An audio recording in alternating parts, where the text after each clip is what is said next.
হ্যাঁ, এই বিজয়ের কি হয়েছে? বিজয়, বিজয় উঠে পড়ো। জানি না আর কি হয়েছে, এ তো উঠতেছেই না, মনে হয় অজ্ঞান হয়ে গেছে। স্যার, হ্যাঁ অমিত, হ্যাঁ সিমরান, কি হয়েছে? আমি যখন ক্লাসে এসেছি দেখি বিজয় অজ্ঞান হয়ে গেছে, কিন্তু কিভাবে অজ্ঞান হলো? মনে হয় পরীক্ষার চাপে ওর মাথা ঘুরিয়েছে। বুঝতে পেরেছি আমি, আপনার জন্য বিজয়ের এমন হয়েছে। কাল যখন আপনি বিজয়ের মাথায় ডাস্টার মেরেছিলেন তার জন্য ও অজ্ঞান হয়ে গেছে। পাগল মেয়ে, আমি তো কালকে মেরেছি, আজকে কেন অজ্ঞান হবে? মনে পড়েছে সকালে অমিত বিজয়ের পানিতে কিছু মিশিয়েছিল, যেটা খেয়ে অজ্ঞান হয়ে গেছে। আরে শালা, বিষ খাইয়ে মারতে চাস নাকি? আরে না স্যার, আমি তো পানিতে অন্য কিছু মিশিয়েছি। আপনি ডাক্তার ডাকে, এখনই ডাকছি। হ্যালো ডাক্তার, এসে পড়েছি।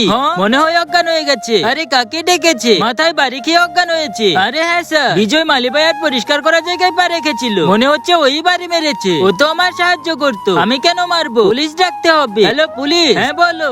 হ্যাঁ, তাহলে এই বাচ্চা খুন হয়েছে, এই মেয়ে তো করতে পারবে না, তোমরা দুজনেই করেছো। তার আগে আমি দেখবো তুমি আল্লাহকে নাকি শয়তানকে বেশি ভালোবাসো। আল্লাহকে ভালোবাসলে ভিডিওতে লাইক করে চ্যানেলটি সাবস্ক্রাইব করে দাও, আর কমেন্টে আল্লাহ নামটি লিখে যাও। আর শয়তানকে ভালোবাসলে লাইক কমেন্ট করার দরকার নেই। আরে না, আমরা করিনি। সিমরান, তুমি কত জোরে মেরেছো, এখনো আমার ব্যথা করছে।